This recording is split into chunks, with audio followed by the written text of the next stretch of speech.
dantian, where what you're doing is you catch and grab hold of more electricity with the centering force of more attention, more accurately focused, and then holding that electricity, you can move that charge around with your attention, the dantian, right?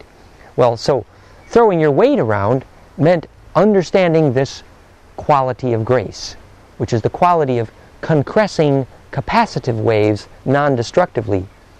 Visualize if you dropped a pebble into a river and the river was flowing this way, the waves that emerged from the pebble in the river would be closer together on one side and further apart on the other. And ultimately we can understand the shock wave that is the speed of light based on this, our relationship to the wind of gravity going through our planet.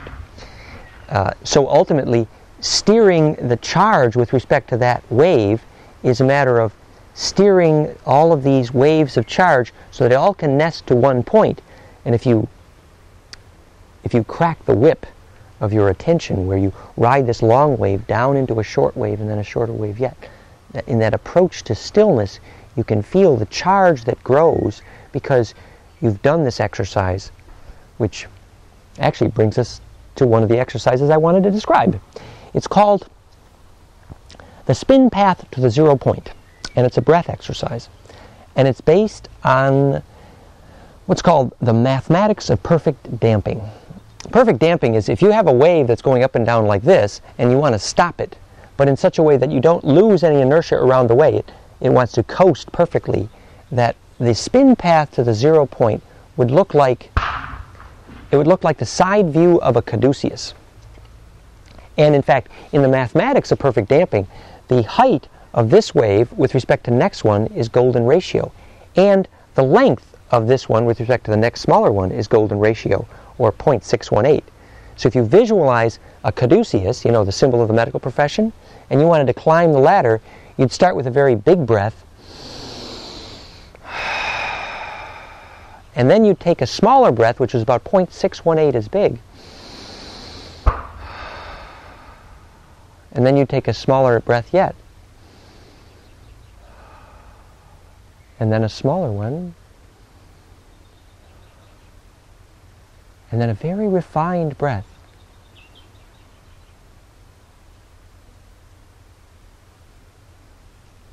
And as you breathe that way into the stillness, I can feel my hair standing up right now. I can feel a little charge bubble electrically around my body. I've become a fractal attractor. Well, that activity is the process of producing a spin path to a 0 point.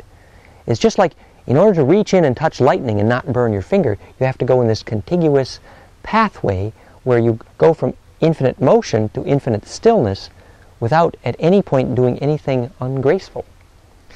So that's one practical exercise. It's called the exercise of the spin path to the 0 point. And you can do it in groups as well.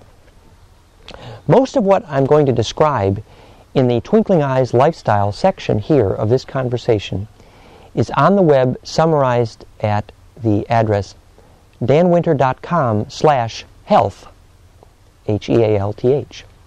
And the top link there is the actual Twinkling Eyes Lifestyle article, and there's some links below to various other suggestions.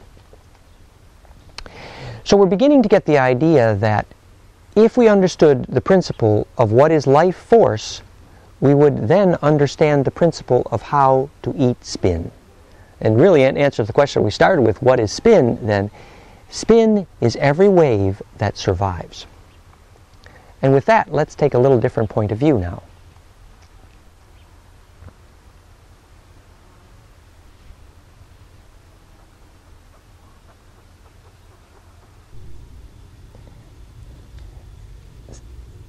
So a lot of the literature we have about the meaning of bliss energy and how we take bliss into the body has to do with the way in which touch becomes permissive or possible.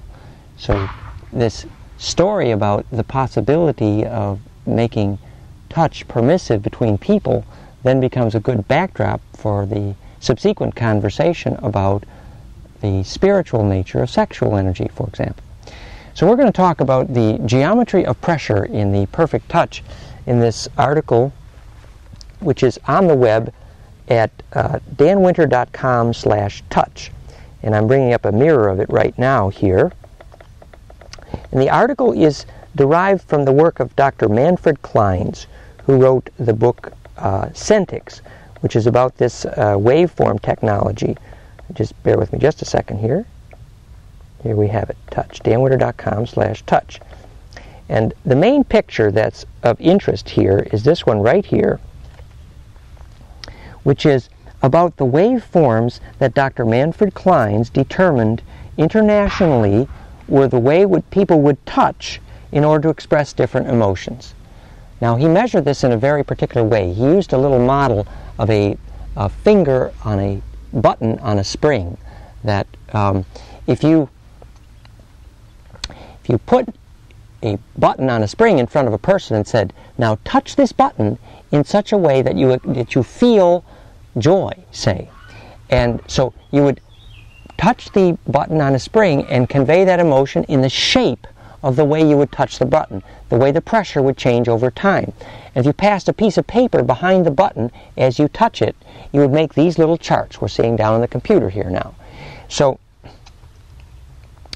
the axis along the bottom, the x-axis, is the change in time, and the y-axis here is a change in the amount of pressure, where the increasing amount of pressure was when the wave went downward. So here's the change in pressure over time with a touch that said joy internationally. And notice that the touch that says anger looks a little bit similar, but the moment of maximum pressure occurs a little bit sooner. So there's essentially three events in these centric waveforms for emotion. There's the beginning of what I call the beginning of the squeeze, the end of the squeeze, and the point of maximum pressure, or the point of the maximum squeeze, as it were. So I analyzed what Manfred Clynes did and came up with this simple series of ratios, where the touch that said joy is a touch that occurs 1/6 into the duration of the event. Whereas if you're squeezing somebody to say that you love them, the point of maximum pressure is much delayed or tantric, or it waits until about 0.618 into the duration of the squeeze or hug that says love.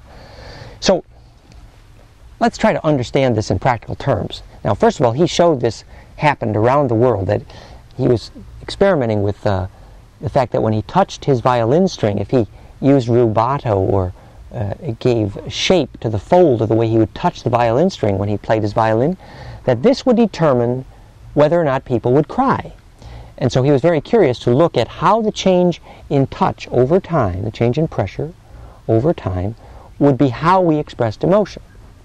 Remember that a changing geometry of pressure may be a way to describe everything in the universe, because everything is made of compressible jello. Or another way to think about that is that pressure, or tension, was Tesla's name for voltage. So you have this idea that if you could change pressure in the right cascade or sequence, you could create anything, because you could blow the right soap bubbles, or the donuts, which is how you create matter out of light. So braiding pressures properly is kind of like the glass bead game. You assemble these nest of pressures properly so the cascade works, and we call that emotion, which is really energy and motion between frequencies, where the wind or cascade between low frequencies and high frequencies, for example, begins when the ratio is right. So that's why this analysis that I did, where we saw this simple ratio, that it may be that the love hug is characterized by a hug where classically you wait